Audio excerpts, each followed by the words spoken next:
छाने के बाद नदी नाले के अंदर जो कचरा होता है गंदा वो साफ हो जाता है। उसी तरीके से जोहार नाम का ये तूफान आया है और इस तूफान से जितने भी कमल कांग्रेस के लोग हैं वो साफ हो जाने वाले। इससे हम लोगों को इसी आदिवासी परिवार समझा जा सकता है। जिस तरीके से उमड़ कर धन्यवाद जोहार। आपको शायद ध्यान नहीं आया, जो आवाज मैंने सुनाई उसी आवाज ने आपको इस दादन के नीचे बिठाया है। ये आवाज जगदीश की थी। जगदीश ने इस आवाज के दम पर इस पूरे प्रदेश के इलाके में कमल कांग्रेस को चैलेंज किया था। क्या किया था? जिस प्रकार से उमड़ कर बादल छाते हैं और नदी नालों में जो तूफान आता है, पानी आता है, उसके साथ में कचरा साफ हो जाता है। ठीक उसी प्रकार से आने वाले समय में हमारे भिल प्रदेश के अंदर जो भी कचरा है वो साफ हो जाएगा। यह भविष्यवाणी हमारे जगदीश भाई करके गए हुए हैं। तो इस भविष्यवाणी को आप लोग आने वाले समय में पूर्ण करेंगे, ऐसी आशा विश्वास मुझे है। मैं धन्यवाद देना चाहता हूं उनकी मां को, उनके पिताजी को, जिन्होंने 9 मार्च के दिन 9 महीनों में अपने पेट में रखकर उस भाई को इस धरती पे लाकर पूरे भिल प्रदेश के लिए एक ज्योति के रूप में हमारे को लिया था। लेकिन कुदरत को मंजूर नहीं था। ये मात्र 32 वर्ष की उम्र में हमको छोड़ के चले गए। जब हम लोग 4 लोग दिल्ली से आए थे, मैं खुद, जिसको आप लोग यूट्यूब और इस मैदान के अंदर 10 बार सभा करके गया हुआ हूं मैं, 10 बार। मोहन भाई रोहित, मणिलाल गवैया, हम 4 लोग दिल्ली से आए थे और खाना खाकर हम लोग 12 बजे निकले। थोड़ी सी जीवनी बताना चाहूंगा। जब जगदीश भाई गाड़ी चला रहे थे, मैं आगे बैठा था और लोगों ने उसको देखा था, वीडियो भी वायरल किया था हम लोगों ने। और जयपुर के आसपास हम लोग पहुंचे, गाड़ी खड़ी कर दी, हम सो गए और सोने के बाद में 1 घंटा सोए। सोने के बाद में 2 आदमी पीछे बैठे थे, कह रहे इतने क्यों सो गए, अतलाम क्यों हो गए, उठो भाई, हम चला लेते गाड़ी। उन्होंने गाड़ी चलाई और फिर जगदीश भाई पीछे सो गए, मैं 20 वाली सीट पे सो गया। और जयपुर में हमने चाय वगैरह पिया, जगदीश भाई को नहीं उठाया, और नहीं उठाया तो वो जिंदगी भर नहीं उठे, जिंदगी भर नहीं उठे। मुझे मलाल है, जयपुर के अंदर हमने उठा के जगदीश भाई को अगर 1 कप चाय पिला दिया होता तो हो सकता है आज जगदीश भाई हमारे बीच में रोज के एक चाय आपके अगर चाय पीने आते, मुझे ऐसा लगता है।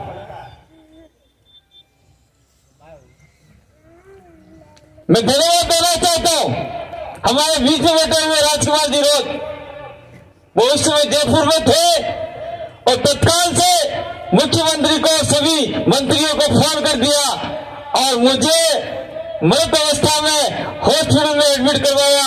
मोहन भाई का पीछे खोपड़ा फट चुका था। जगदीश भाई को तो डॉक्टर गए थे, इसको तो चोट ही नहीं लगी है। जगदीश भाई को कोई लगा ही नहीं था, उसके खून भी नहीं आए थे, लेकिन यहाँ थोड़ा सा घाव लग गया था अंदर और पूरा ऐसा कोई अंदर धस गया था, सीट धस गई थी।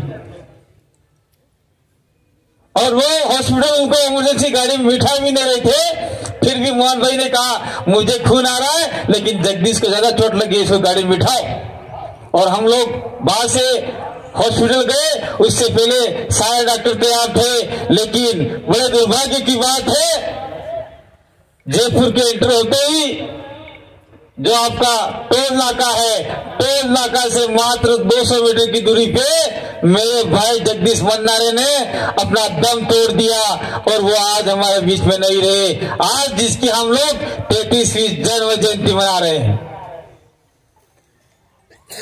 क्या खाकर उनके माता पिता ने उनको पैदा किया होगा, जो पूरे भिल प्रदेश में नहीं पूरे भारत देश का, पूरा भारत देश रहा था उस दिन।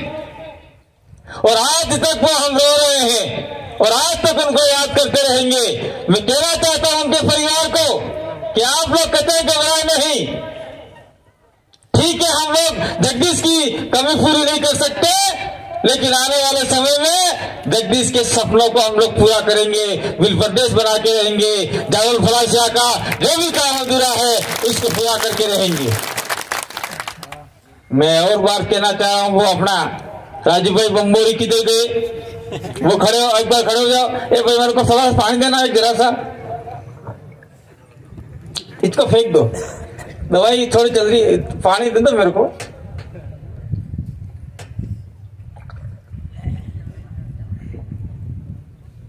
जगदीश ये अपने राजू भाई बम्बोरी कोटड़ा के, जहां पे डैम बन रहा है, जहां पे 14 पंचायतें एक साथ में प्रभावित हो रही है, जिसके लिए जगदीश और हमने 2 बार आयोजन किया। राजू भाई 2 बार हम लोग आए और हमने कहा उन गांव वालों को कि आप लोग जगदीश के साथ में कंधे से कंधा मिला के रहो, राजू भाई के साथ में कंधे से कंधा मिला के रहो। लेकिन वो गांव वाले अंत में, हमारे आदिवासी समुदाय के लोग अंत में कहीं न कहीं भ्रमित हो गए और राजनीतिक पार्टियों ने उनको दारू केसों में खरीद लिया और अधिकतम वोट वो लेके चले गए और आज वो ही वहां से जीत गया और आज सारा का सारा गांव खाली करवा रहा है। लेकिन इसके लिए हमें लड़ने की जरूरत के साथ साथ में संवैधानिक काम करने की जरूरत है, जिसमें हमारे बीच में 2 एमएलए बैठे हुए हैं, वो विधानसभा में आवाज उठाएंगे। तीसरे एमएलए नहीं आए हैं उमेश भाई, वो तीनों मिलकर आवाज उठाएंगे। मैं तो ये कहना चाहता हूं, ये हमारे जगदीश भाई का जन्म दिवस है। मैं तो ये कहना चाहता हूं आप लोगों को, अगर आप लोगों ने ठान लिया, ये कोई राजनीतिक कार्यक्रम नहीं है, जगदीश भाई के सपनों को पूरा करना है, तो उदयपुर की लोकसभा सीट पे आपको कब्जा करना होगा और जगदीश भाई के सपनों को संसद के अंदर उठाना होगा। मान लीजिए रजवती, मान लीजिए आपने जगदीश भाई के सपनों को पूरा करने के लिए उदयपुर की लोकसभा का सांसद आपने दिल्ली भेज दिया, तो आपका कोटड़ा के अंदर जो डैम बन रहा है वो सारा डैम निरस्त करवा सकते हैं। ये इतनी पावर जगदीश भाई आपको देके गए हुए।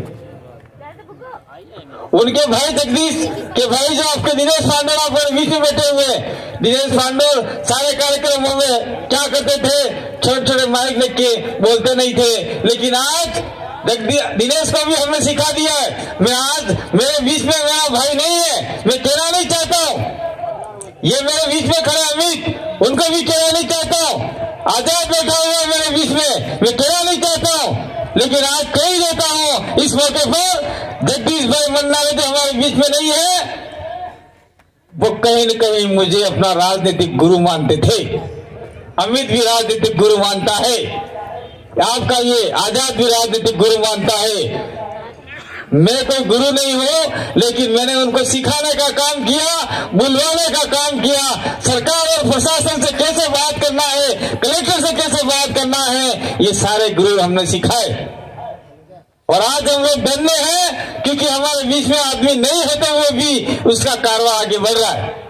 मैं उनके पिताजी को धन्यवाद देना चाहता हूं कि आज एक जवान लड़का साथ में नहीं है, फिर भी हर कार्यक्रम में वो कंधे से कंधा मिलाकर बिल प्रदेश का साथ दे रहे। मैं उनके 2 छोटे छोटे बच्चे हैं, परी और आहवान विहान, दोनों को मैं कहना चाह रहा हूँ, फलासिया के लोगों को और आमोला पंचायत के लोगों को, अगर इन बच्चों के साथ में कुछ छोटा मोटा कुछ भी दुख दर्द हो तो पूरी पंचायत उनके घर जाके बच्चों को आप लोग उनका लालन पोषण करने में सहयोग करेंगे। ये आज जगदीश भाई के इस मन से के जाना चाह रहा हूँ। मैं और कहना चाह रहा हूँ जगदीश भाई की वाइफ आशा बहन को, आपके अगर कोई दुख दर्द हो तो हमें बिल्कुल याद कीजिएगा, एक भाई की तरह, एक जेठ की तरह, एक किसी भी तरह हम आपके साथ में कंधे से कंधा मिला के खड़े रहेंगे। आपको कतई घबराने की जरूरत नहीं। और मैं अंत में एक बात और कहना चाहता हूं कि जगदीश भाई का जो जन्म दिवस मनाया जा रहा है, ये इस साल प्रथम पुण्यतिथि थी, अप्रैल में हमारा एक्सीडेंट हुआ था, हम प्रथम पुण्यतिथि मना सकते थे, लेकिन हुआ क्या कि उसी समय पे आचार संहिता लग रही है और आचार संहिता लगने से ऐसे कार्यक्रम करने में हमें दिक्कत आती। तो आने वाले समय में हो सकता है कि हम लोग पुण्यतिथि मनावे अप्रैल के अंदर और जन्मतिथि मनावे बच्चों के खेल कूद के साथ में। तो जो भी जगदीश भाई ने सपने देखे हैं उन सपनों को पूरा करना है। ये कुंडला मैदान का सपना देखा था जगदीश भाई ने, बिरसा मुंडा के नाम से इस मैदान का नामकरण हो, तो आप लोगों की जिम्मेदारी बनती है कि ये इस मैदान का नाम बिरसा मुंडा के नाम से होना चाहिए।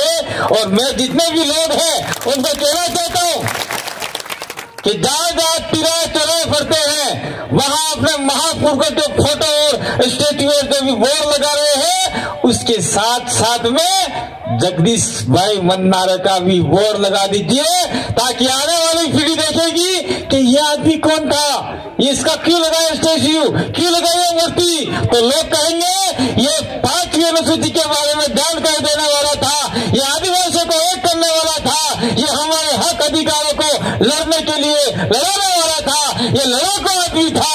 ऐसी बात आने वाली पीढ़ी सीख पाएगी। ये आपको करना होगा, ये देखना होगा। और मैं हर बात कहता आया हूं, हमारा एक्सीडेंट हो गया था, मैं जैसे ही खाट से उठा, मुझे नहीं पता, मेरे जो बीच में बैठे हुए एमएलए साहब राजकुमार जी, उनको मैंने बहुत सारी लातें मारी होगी, क्योंकि जब एक्सीडेंट हो गया तो आदमी का भेजा खराब हो जाता है, पता ही नहीं पड़ा, तो अनकॉन्शियस मैंने बहुत सारे लोगों को मार दिया। राजकुमार जी को भी बहुत सारी लातें लगी थी। लेकिन मैं आज फिर कहना चाह रहा हूं कि आपके साथ में अगर कोई शोषण अत्याचार अन्याय होगा तो कांति भाई आदिवासी डूंगरपुर से चल के बीच में आपके बीच में आएगा, लेट ही सही लेकिन आएगा जरूर। आपके साथ में कोई शोषण अत्याचार अन्याय नहीं होने देगा, ये मैं वादा करके जाना चाहता हूं। और मैं कह के जाना चाह रहा हूं, कुछ लोग कहते हैं अब तो वो करेगा आदमी तेरा एक्सीडेंट था क्यों, तो देखा तो नहीं आके। अब मैं देखने भी लग गया हूँ, बोलने भी लग गया हूँ, इसलिए कहना चाहता हूँ कि टाइगर अभी जिंदा है, टाइगर अभी जिंदा है। और जो लोग हमारे लोगों को तोड़ रहे हैं, मोड़ रहे हैं, तड़पा रहे हैं, और जो लोग हमारे बच्चों को जल जंगल जमीन को लूट रहे हैं, उनके लिए मैं एक ही संदेश देना चाहता हूँ, आप लोग सुधर जाइए, नहीं तो हम लोग तोड़ने पे मजबूर हो जाएंगे। तो आप लोगों को जब तक जोड़ेंगे नहीं तब तक छोड़ेंगे नहीं, और जब तक तोड़ेंगे नहीं तब तक छोड़ेंगे नहीं। इसी आशा विश्वास के साथ में मैं पूरा जगदीश भाई के परिवार को बहुत बहुत धन्यवाद देना चाहता हूँ, उनके माता पिता को धन्यवाद देना चाहता हूँ कि आपने एक ऐसे पुत्र को जन्म दिया जो आने वाली पीढ़ी जिसको याद करेगी। और मैं उनके परिवार को भी कहना चाहता हूँ कि अपने पप्पा के नक्शे कदम पर चलिएगा और आने वाले समय में निश्चित रूप से जगदीश भाई का नाम रोशन होगा। बहुत बहुत धन्यवाद, आभार, जय जोहार, जय आदिवासी, जय बिल प्रदेश। इसी के साथ में एक बात मैं और कहना भूल गया, ये जो आपका हमारा एक कैलेंडर अपने बिल प्रदेश आदिवासी परिवार का बनाया हुआ है, कोई साथी लेके आया हुआ है, तो ये जो कैलेंडर है जो भंवर जी ने बनाया है, इसमें कोई राजनीतिक नहीं है, पूरा बिल प्रदेश का कैलेंडर है। और आने वाले समय में इसी कैलेंडर के अंदर हम लोग जो दिल्ली से आ रहे थे और हमारा जो एक्सीडेंट हुआ वो अब की बार हम भूल गए हैं। मैं एमएलए साहब 2 बैठे हुए, उनको भी कहना चाहूंगा आपकी डायरी में लिख दीजिए। और आने वाले समय में इसी कैलेंडर के अंदर जगदीश भाई का फोटो और हमारा जो एक्सीडेंट हुआ 3 भाइयों का छोटे छोटे फोटो के साथ में अगर विवरण होगा तो अधिकतम लोग इसको ज्यादा खरीदेंगे। और जो बिल प्रदेश का कैलेंडर है वो मात्र कुछ ही रुपयों में है, तो उस भाई से खरीद सकते हैं। और जरावर पारगी के पास बहुत सारे साहित्य हैं, वो भी खरीद सकते हैं। इसी आशा विश्वास के साथ में आप सभी ने मुझे सुना और जगदीश भाई की जन्म जयंती में आप लोग पधारे। आप सभी को आभार, जोहार, धन्यवाद, जय आदिवासी। बोलिए मन्नारा जगदीश भाई की धन्यवाद।